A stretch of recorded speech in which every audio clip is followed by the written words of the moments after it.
There is a quote by American author Tom Wolfe that goes something like this: "You can't go back home to your family, back home to your childhood, back home to a young man's dreams of glory."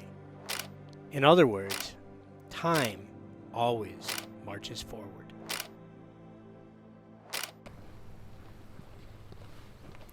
While there may be truth in Wolfe's words, he likely wasn't a ruffed grouse hunter from Michigan's Upper Peninsula. Because after many years of missing opening day, I discovered I absolutely can go home again. Winter's ready for cold weather. So am I, but I'm wearing shorts because it's 85 degrees out. But we're going to the UP. Hopefully it's a little cooler.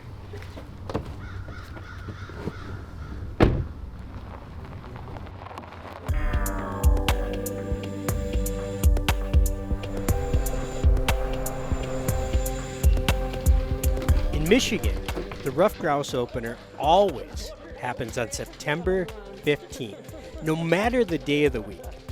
On this particular year, the 15th fell on a Sunday, which meant my wife Meredith and I had an opportunity to visit a very special spot.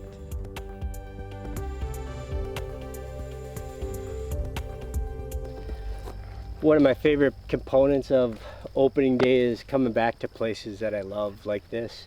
Right out here is where I learned to duck and goose hunt. The woods behind me is where I learned to ruffed grouse hunt. This is a place, the Stonington Peninsula, that has really shaped who I am, and it all comes back when you come home for opening day. But sightseeing wasn't the purpose of this visit. An opening day hunt with my mom and my dad, now both in their 70s, and who both shaped my love for bird hunting, was on my mind and in my heart. I haven't bird hunted in a while.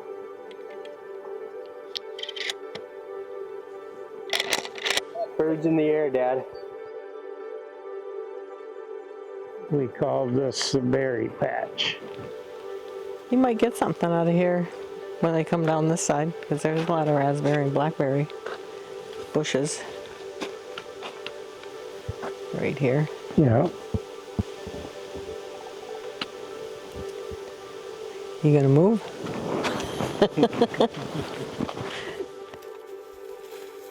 With the kids not home, we don't go out as often as we were at one time. It's been a while since I've been home for opening day, too.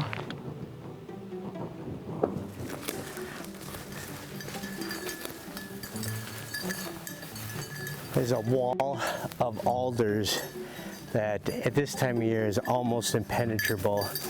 So we're going to follow the edge of that out towards the trail and bounce around. So you can see, like, this is hard to walk through, but here at least with these raspberry patches is an opening, so if a bird comes through this opening, you got a standing chance.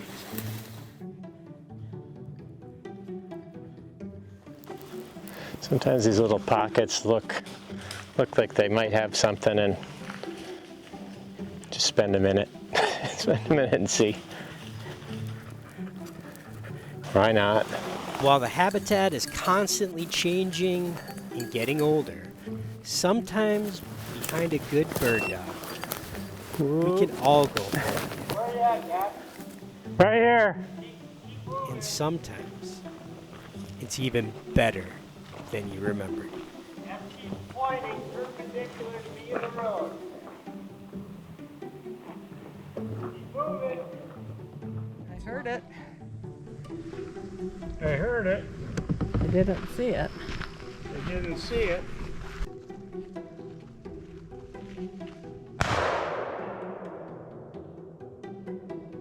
Somebody's on.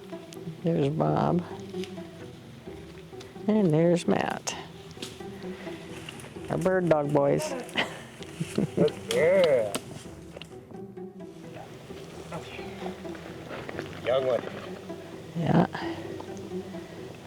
They were sitting underneath a crabapple tree, and she went on point. I think after the first one flushed, she went on point, and that one flushed right into the opening. Savvy's 1 for 1.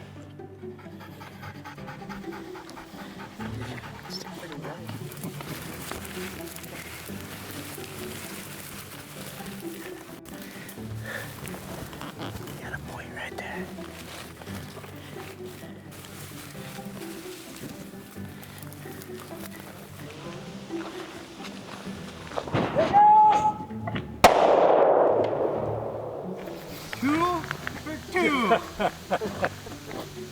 That was a good point, buddy. They're gonna be tender. How do you want to eat them? Poppers. Poppers.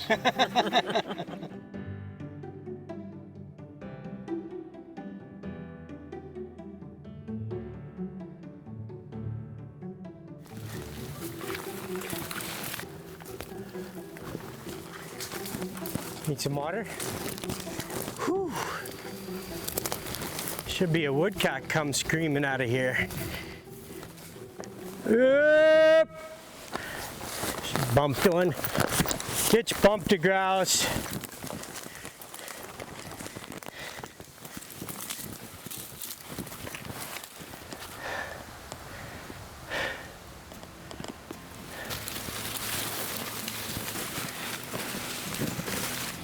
Come on, Gitch.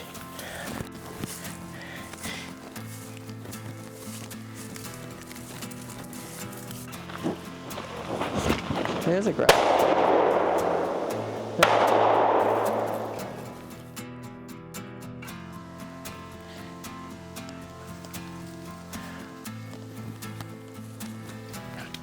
Three for three. Triple crown. Good job. 1/4 mile of the berry patch always gives up its grouse. 1, 2, 3.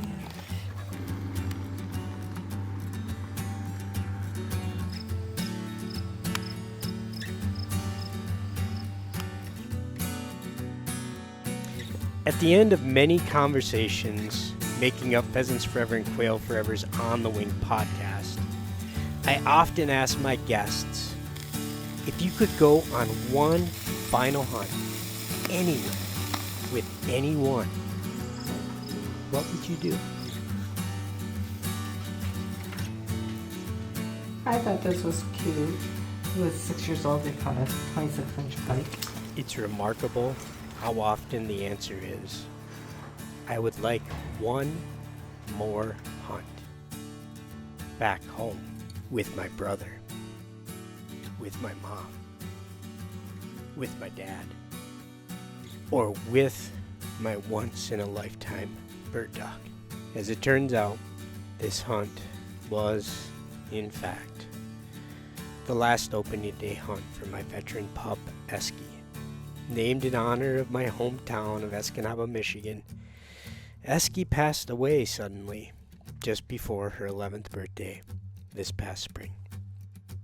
Don't wait to go back home again.